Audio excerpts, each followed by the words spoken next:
This is BBC Two, keeping you informed with who's doing what to whom, with what, and when.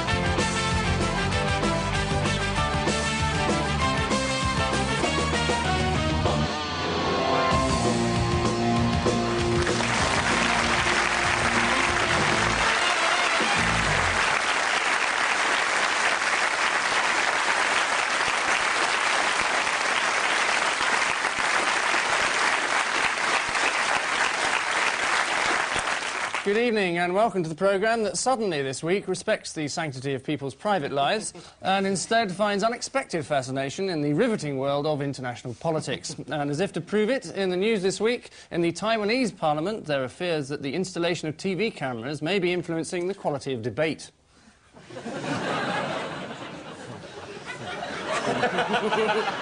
After all the tabloid hype, the star-studded opening of the Planet Hollywood restaurant proves something of a disappointment. And Paddy Ashdown gets into training for spending a whole week away at the Lib Dem conference. Is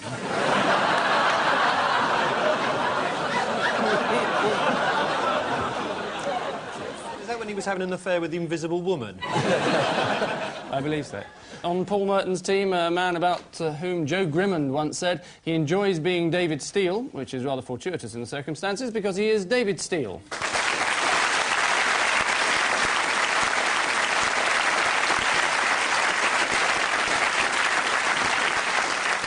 And with Ian Hislop this week, a comedian who's been described as exciting and challenging by Time Out, a refreshing talent by NME, and a disgusting individual by David Steele.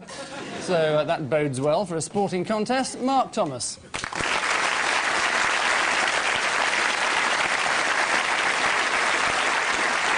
So let's breeze nonchalantly into round one. News footage aplenty. What are the stories that go with Ian and Mark? A great British triumph for you.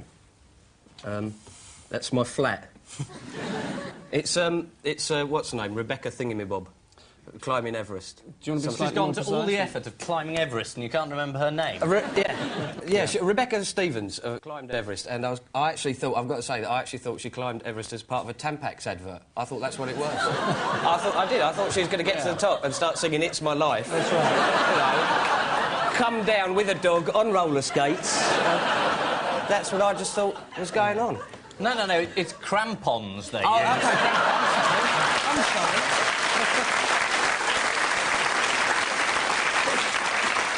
sorry. Is that those bits of bread they put in soup? Yes, it is Rebecca Stevens, who became the first British woman to climb Everest. To put this momentous achievement into perspective, on one day last week, there was a queue of 37 climbers waiting patiently to scale the last few metres. There are now plans to set up another queue for expeditions with 6 rucksacks or less. The Prime Minister said, "I am delighted to offer my congratulations to Rebecca Stevens on this magnificent achievement." Another inspired piece of John Major rhetoric, destined for the Dictionary of Modern Quotations. Paul and David, an open and shut case. Oh, yes, this is the Guildford 4, isn't it? And this is the police who... They didn't do it. They didn't do it. They didn't do it. Nobody's guilty of anything. The police aren't guilty of fitting them up, and the Guildford 4 aren't guilty of doing it. So it's all been a tremendous waste of time. That was actually a drama documentary. Angus was playing one of the files in it. I thought the ring binding was particularly good. Yeah. It's all method with him. Apparently he went and sat in the shelf for weeks. Yeah. And slightly less wooden than it is normally as well, just before anyone else does that joke. Thank you. The wife says hello, by the way.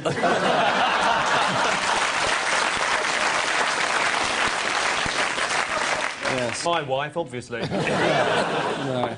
She's being named as the third party in the divorce proceedings. Yes, it is the continuing commercial for Tipex. After the Guildford 4 were found innocent on the grounds that the police were guilty, the police have now been found innocent on the ground that the Guildford 4 were guilty, so that clears that up. Kenneth Clark said, "I'm always glad to see innocent people acquitted." Has a certain novelty value, I suppose. Ian and Mark, a Norse saga for you. Timmy Mallet driving an Young Danes dancing. To the Danish entry in the Eurovision. Song competition. And there are people protesting that, Sonia came second. This is Maastricht. Wake up! Sir David, I'm sure you've read the whole treaty. Of course. Perhaps you could take us through But it. it takes... it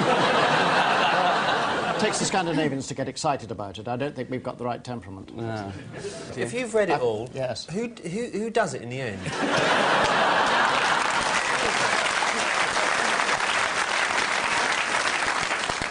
I like the idea that the Danes actually shoot people who vote against Europe. Think about it. That's Tibbet, how they... Thatcher. I like the idea that the fact that Danish police could shoot over demonstrators' heads and actually hit them in the stomach. Which, those hand-standing protesters. Yeah. This is They might have been in a human pyramid. They might have got the bloke at the top. If you see Baton police charging towards you, do a bit of gymnastics. Yeah. Yes, it's the anti-Maastricht riots following the referendum in Copenhagen, in which one demonstrator was shot in the stomach, 3 were taken to hospital, 20 policemen were injured, and pavements were ripped up and hurled through windows. The Danish foreign minister said, "This is a great day for Denmark." We should go to the North Bank at Arsenal, have a whale of a time. Of course, we're not allowed a referendum in this country, which is why Lady Thatcher set up her own telephone referendum on an 0898 number called Dial for Democracy. That's in between Dial for Discipline and Dirty Deborah. So at least most MPs will see it. Lady Thatcher decided that, unlike in general elections, peers and lunatics would be allowed to vote, thereby making herself eligible to vote twice. Paul and David, the end of a beautiful friendship for you. Right. Oh yes, there's Terry Venables in there. There's Alan Sugar with his beautiful landscaped face. And burning season tickets. This is the trouble at Tottenham. Alan Sugar wants Terry Venables out because there's only one man that can run the club in his opinion, and it should be him. Is that all you have to say? No. Trees are green, red roses too. Yes, it's Alan Sugar's attempts to remove Terry Venables from Tottenham for what he describes as purely commercial reasons. Sugar explained Tottenham Hotspur is a business, not a charity. Perhaps he should mention that to the Spurs' defence. 2 years ago, with Robert Maxwell poised to take over the club, Venables chose to let Alan Sugar take over instead. The words fire and frying pan immediately spring to mind. Was it the butler? That's who I had my money on. Because he turns up in the beginning, doesn't he, the Maastricht Treaty? And nobody's really sure who he is, you know.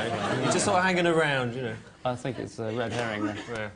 Yeah. She said she had a lovely meal, by the way. Good. It's been a long time since she had a kebab.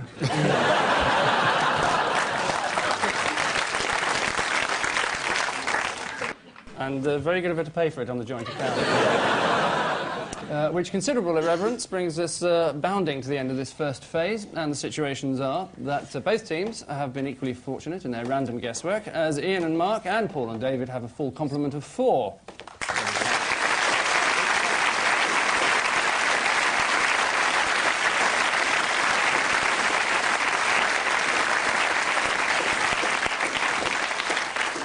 Round 2 coming up momentarily, if I can just use that word incorrectly. And before that happens, we have to sow the seeds of our caption competition. Ian and Mark, you have this to memorise. Paul and David, this. And so we trot perkily into our second round, set in the seedy world of tabloid headlines. One sensational scoop per panellist. Paul, Gasman Ron of Reading to be king. This is the guy who was working as a gas man in Reading. Called Ron, I think it was, Ron. And he's going to become a king in Uganda, an African state that's part of Uganda, apparently. And now he's gone over to be king. So, you know, if there's ever a sort of gas leak, you can just phone up, you know, I don't know, Monarch Plumbers or whatever, and he'll come around and fix it. He's actually called a Kabaka, to be technical, and he comes at the end of the Maastricht Treaty. Oh, does he? Yeah. Is he the one who explains it all? That's it, yeah. Whose cigar was it smouldering in the ashtray? Says Gasman Ron. But there's still one thing I don't understand, Gasman Ron. How did you know that Mrs. Willows was alone in the house when nobody else was there? Oh, I'm sorry, I'm just babbling on now. It was a the Kabaka mini-series, who told couldn't him. it? Yes. Are you still here? No. It is former Reading gasman Ron Mutebi, who is to be crowned the king of an African state. Ron has been told to take up his throne immediately, so he'll be round in about 6 months, although he can't say whether it'll be morning or afternoon.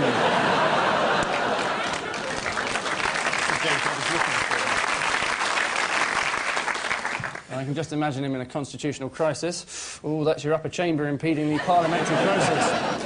When Prince Charles heard the story, he was impressed by the notion of a man exchanging a meaningless life for a truly worthwhile existence, and immediately applied for Ron's old job at the gas bureau. David, a piece of Gallic abuse for you.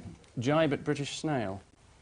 This is President Mitterrand being rude about the... well, he didn't actually say British snail. He didn't even say escargot britannique. This is what comes of reading, isn't it? This is what comes of reading the Maastricht Your Treaty. accent's terrifically good. It's better than Edward Heath's. Not bad. They have this thing called the train grand vitesse. I'm at it again. You're making it up. No, no. You're just making up words and trying to pass it off as French. Anyone can do that. It's known to the likes of you as the TGV, How right? dare you. TGV. Monsieur Mitterrand was making the point that this thing goes zooming through France under the tunnel, and then when it gets here, it slows down. Does it go under the tunnel? There's a mistake for a start. You know, the French have a phrase for this, don't they? They say, See, I can do that as well. But what that story didn't tell you is the day afterwards, the TGV broke down. I've been on it, it's very good, but it broke down. The bar ran out of drink, the air conditioning stopped, the passengers broke the window, so it was just like British Rail anyway.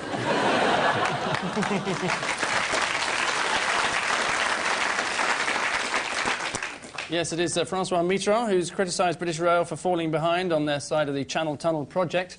When the tunnel opens next year, trains will head from Paris to the French coast at 186 miles per hour, slow down to 100 miles per hour at Calais. Then when they get to Dover, the horses will be harnessed and stabilisers attached. Even though the British trains aren't ready, the new station has been completed at Waterloo and has a greater capacity than Terminal 4 at Heathrow, being able to delay up to 6,000 passengers an hour. Until next year, BR's only use for the terminal will be for art exhibitions. Now arriving at Platform 4, the Déjeuner sur l'herbe by Manet. He's doing it now. But he's doing impressionists, isn't he? Yes.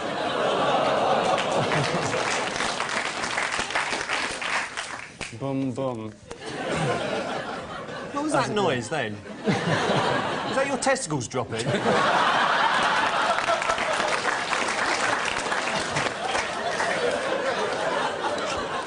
BR's next project is to spend £2.5 billion on the Crossrail link from Paddington to Liverpool Street, which will cut 9 minutes off the journey. It's well worth £2.5 billion. A cheaper way, of course, might be to open a second ticket window.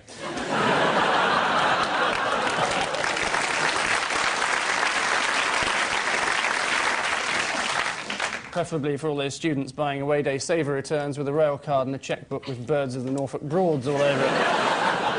Mark, a touch of the bizarre for you. Prisoner's chicken fantasy. This is, in fact, Group 4's new method of stopping prisoners escaping. They dress up in any of their sexual fantasies and perform them late night. That's right. Is this some guy who thinks he's a chicken in Wormwood Scrubs and they don't want to do anything about it because they need the eggs? It's an old joke.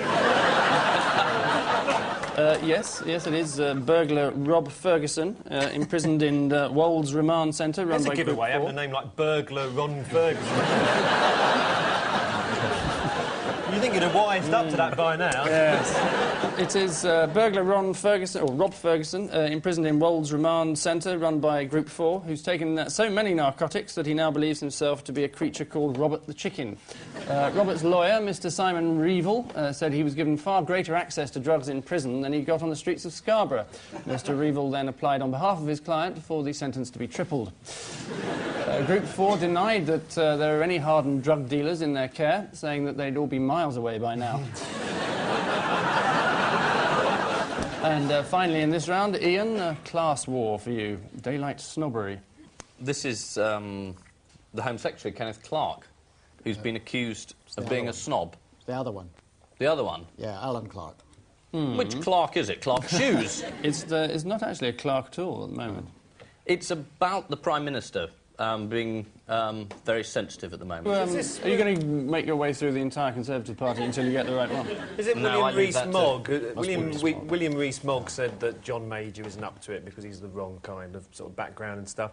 And somebody's then accused sort of William Rees-Mogg of daylight snobbery, as it says there. Was that Norman Fowler's remark? Yes, it was. So Well I guess said, you're going to okay. have to share the points, yes. Yeah, I say it's about John Major, and then that's the right answer, so we share the points. That's a good system. You didn't say William Rees-Mogg, though, did you, Ian? Well, I didn't get this argument about how everybody who says John Major's an idiot is a snob. The reason people say he's no bloody good is because he's no bloody good.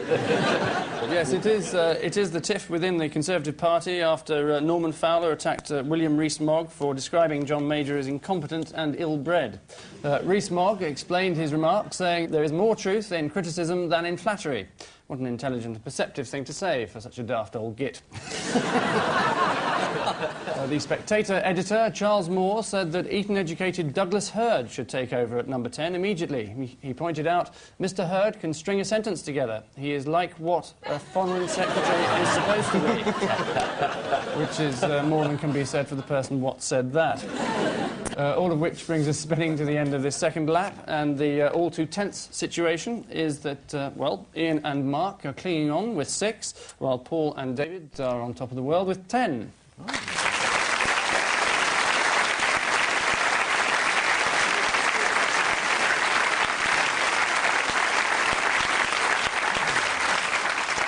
And so to the random display of shots in the dark that is our odd one out round. 4 great achievers on the world stage. Which one is the David Owen? Paul, your international globetrotters are Bernard Matthews, Toby Jessel's grandmother Nellie, Paul Keating and Simon the Turkey. Well, hang on a minute, my pen's run out. And it never even said goodbye. Bernard Matthews, he keeps turkeys. Nellie Jessel keeps turkeys. Paul Keaton keeps turkeys. Simon the Turkey keeps turkeys. Not quite. Nellie's grandson is a turkey. Oh, right, he's a Tory. I believe it must be... Keeps Tories. Is the answer Paul Keating? Why? Because he's the odd one out. An inspired guess, but I can't give you any points. It's actually Simon the Turkey, as all the others farm animals, whereas Simon is rather more at the sharper end of things in that he's an animal that's being farmed. Apparently the turkey's had so many drugs pumped into him, he now thinks he's a hardened criminal called Robert the Burglar. Toby Jessel's grandmother ran a poodle farm and sent him poodle clippings from which he had a 3-piece suit made. You can tell which one it is from the fluffy wrists and ankles and pink ribbons all over it. David, your honourable friends are Nicholas Fairbairn MP, Theresa Gorman MP, Whopper the Poodle MP, and Vivienne Westwood, sans culotte. I beg your pardon? Among other things. Well, it must be Whopper the Poodle. It looks like Sharon Stone from here. It's Whopper the Poodle. Not that I've seen the video. It's Whopper the Poodle because that's the only one that doesn't make its own clothes. It's an excellent answer and completely right for 2 points. Oh, well done.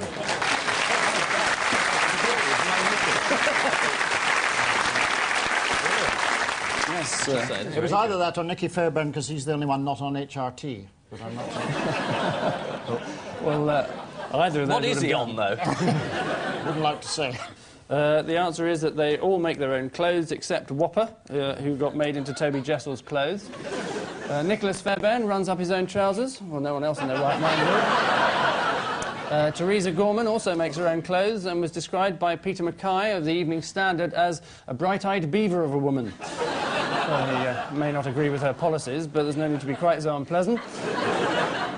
Mark, your impromptu foursome is Grace Jones, Pamela Bordez, Adam, as in Eve, and Edward Scissorhands. Ah, well, Edward Scissorhands and something to do with self-abuse or something. No. I'll stop that line of thought now. Yes. It's something to do with rips and tears and clothes and things. Well, Pamela Bordez was most famous for cutting the crutches and armpits out of the suits of the editor of the Sunday Times after they split up. was her act of revenge. She went into his That's right, flat and yeah. cut them all out. And when he went to the office next day, nobody noticed the difference. Brad Dye always calls him Brillo, so it gave us the headline, Brillo meets Scrubber. Which you're secretly rather proud of. No, no secret. This is a scissor question. Yeah, it's scissors and cutting Yes. and fashion, and it's Adam, and that's all. Well, I'll give you the 2 points. The answer is they're all famous for destroying clothing in various ways, except Adam, of course, the only threat to his clothing being from green fly. Pamela Bordez cut the groins out of Andrew Neil's suits. Sadly, he wasn't wearing them at the time. And, That suit hasn't got a groin. might do. No, it hasn't. Groin's part of the human body. Are you suggesting that suit jackets don't have arms, then? No, I'm saying that trousers don't have groins. Hence my use of the word trousers and groins in close proximity. But by the same token, would you not say that if a jacket can have arms... I prefer it Suit when you two trousers do the should bit have about groins. knocking off his wife.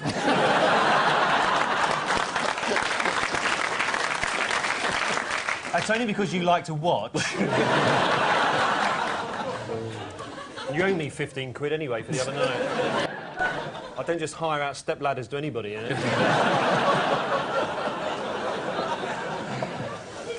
We shan't delve The into chemist that said one. the pictures will be back on Saturday, all right?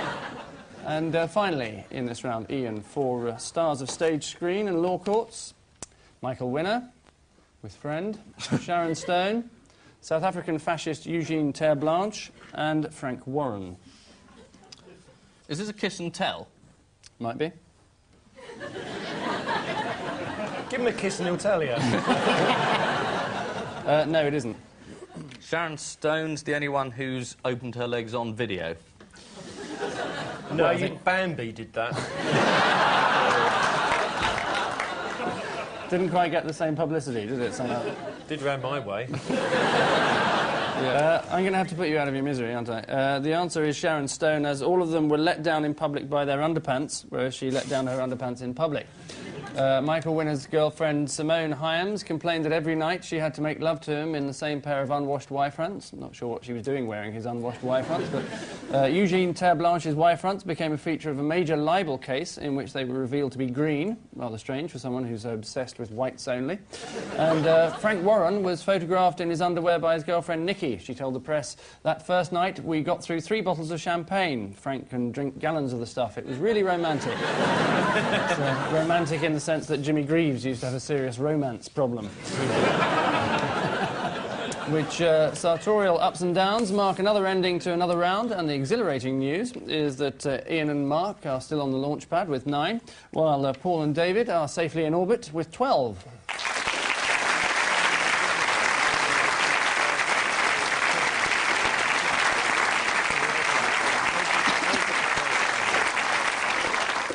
And so we spring balletically into our final missing words round. 2 sets of covert headlines. What do the blanks conceal? The couple in The Descendant go first, so Ian and Mark, you're on. There's a surprise. Maxwell's widow demands what? A yacht. Maxwell's widow He's got one of demands Angus now that he's free. Sorry, I'm now... It was 300 million quid. 300 million pound a year she wants as a pension, and she also wants £1 million in back payment for services to the company. Services like not noticing her husband had nicked 400 million. It's actually 300,000, but don't let a million or 1,000 confuse you. He never did. Yes, it is. 311,000 pension is the right answer. Next, Reagan's what? Dream is over. Anyone? Trouble with your vowels there, Angus. Yeah. You know it? Reagan Star Wars. Star Wars is correct. Next, Portillo bid to charge what for drugs? Is it a handling fee?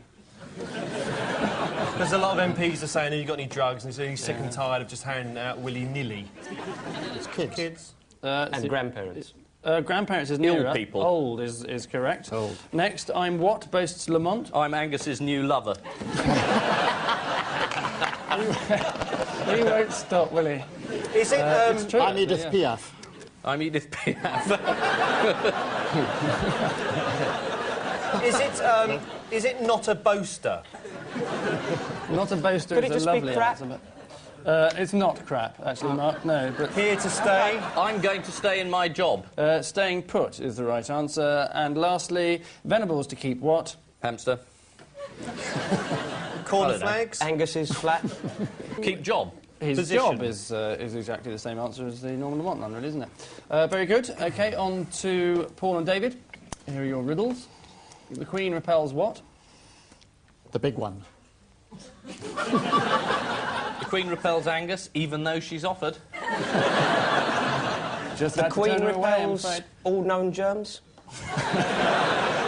Is it just Advertising complete as it is? Borders is the rather dull answer. Next, prostitution is becoming what, says Labour MP? Lucrative sideline. An epidemic, I think. Epidemic is right. Next, Clark says, I want to be what? Angus's PM. new lover. Come on. They're all at it. Leitmotif running through PM the show. I or, can't help PM or PP? Garrotted. it. PM. PM. Next, Germans buy rights to what? Is it poolside chairs throughout Europe?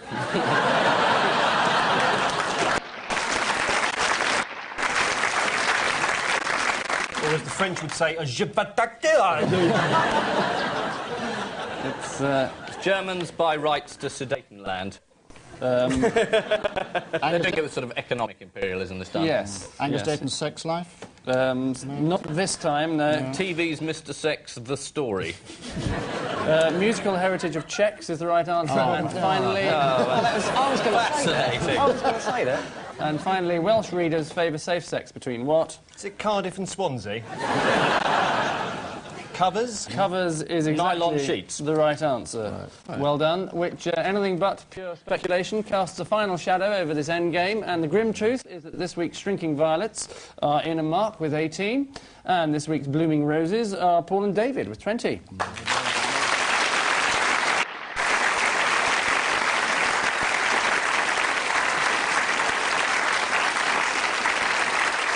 Before we finally let them loose on the outside world, it's time to resume our erstwhile caption competition. Ian and Mark, yours was this. The dog's actually saying, I think that Mark Thomas is really rather lovely and you should give him a good review. I thought it was the dog saying, return to your constituency and prepare my dinner. Is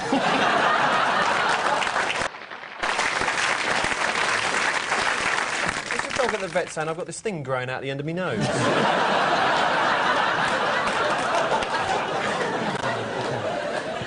Thank you for that.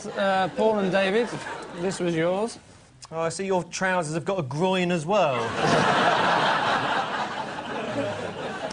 Yes, they have, look. This is the old Morecambe and Wise joke, isn't it? It's nice out. Yeah, I think I'll take mine out. Yes. That's a nice helmet you got there.